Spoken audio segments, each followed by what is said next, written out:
Hey, it's Jess. Welcome back. Today I'm here with another Way Back Wednesday where I will be talking about all of the books that I read in November of 2020. Looking back at my list, I read 5 books in December. All of them were new, none of them were a reread.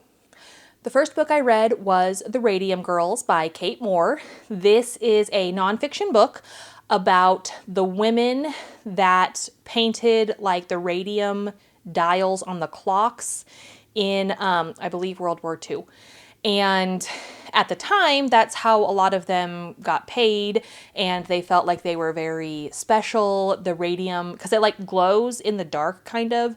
That's why it was on the watch faces, the dials on the clock.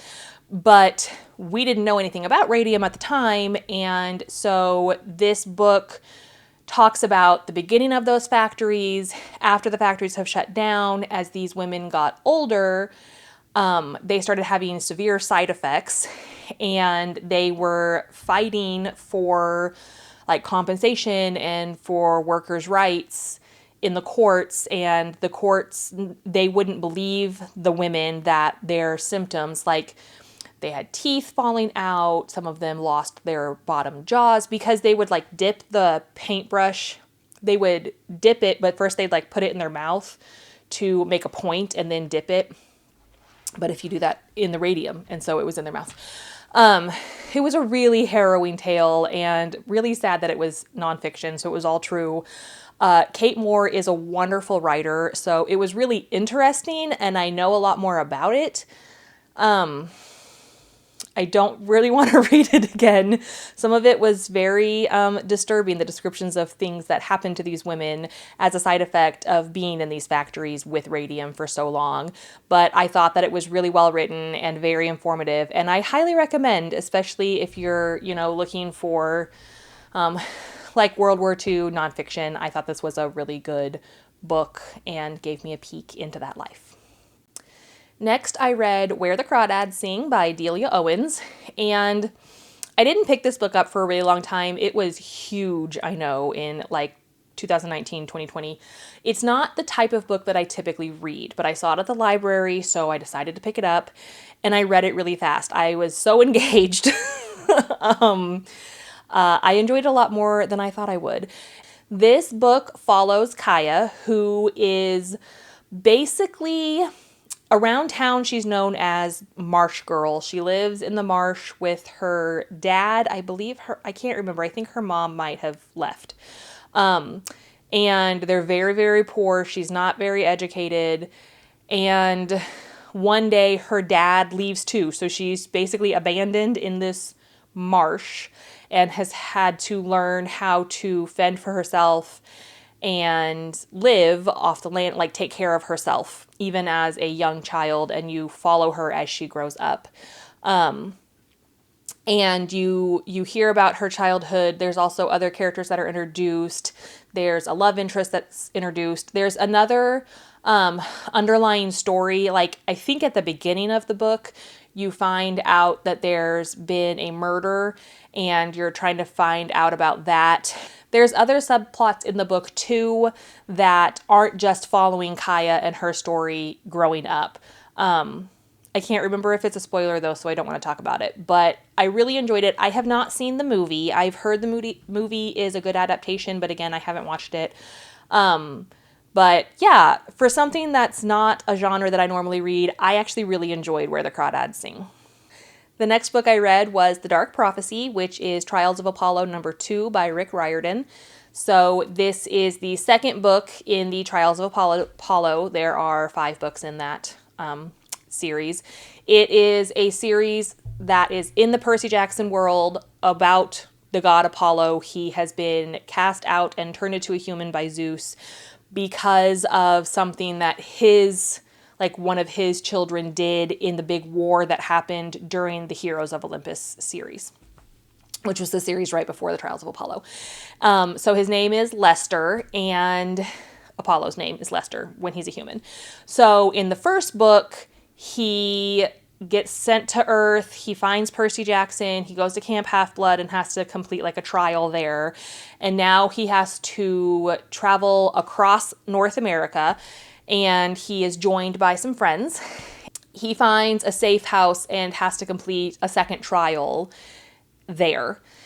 And it's just Apollo being Apollo and being so narcissistic and self-absorbed. But I really liked this one. Again, I love Rick Riordan's writing. I adore the Percy Jackson universe. So I really liked these books. I like getting to see more about this world and not necessarily following Percy, but you get to see other characters that are in this universe and follow them and see kind of what Half-Bloods and stuff, what it's like for them outside of even Camp Half-Blood. So I really enjoyed that. The fourth book I read in December was Mexican Gothic by Silvia Moreno Garcia. It is a Gothic horror book that is set, I think, in olden times. It's a Gothic horror book that's set in the past.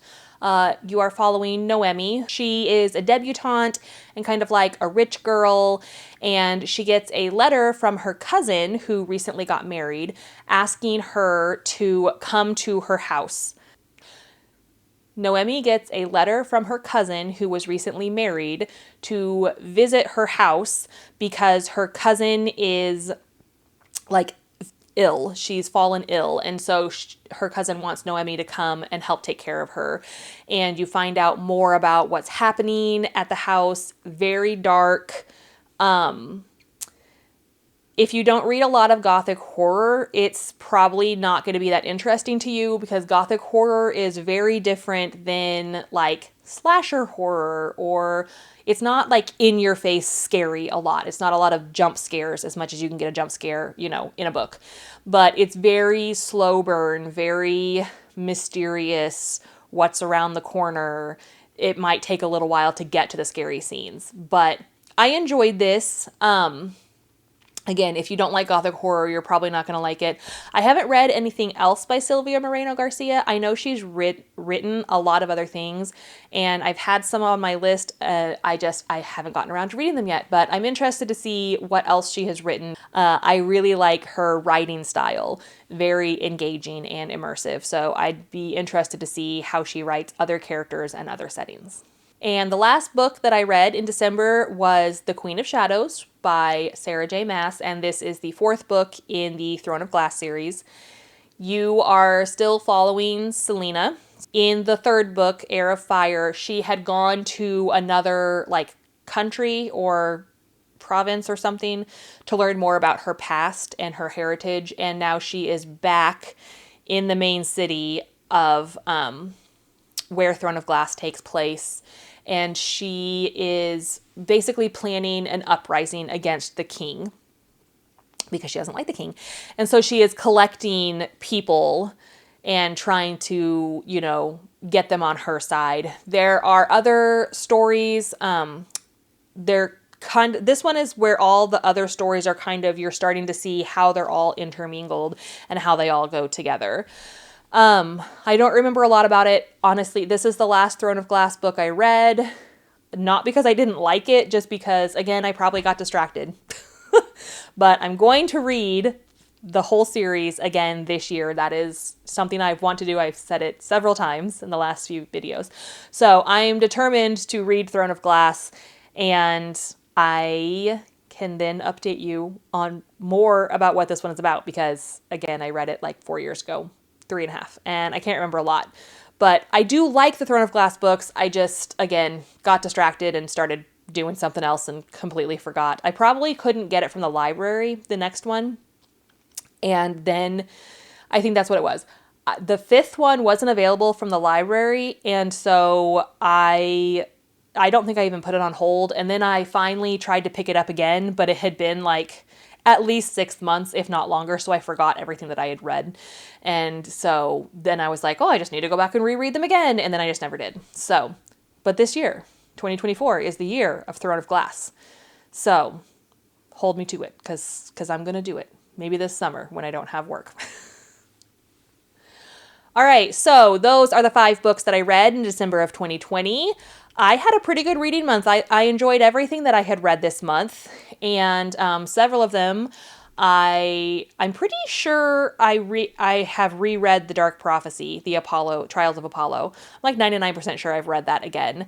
And the other ones, I haven't reread any of them, but interested in it.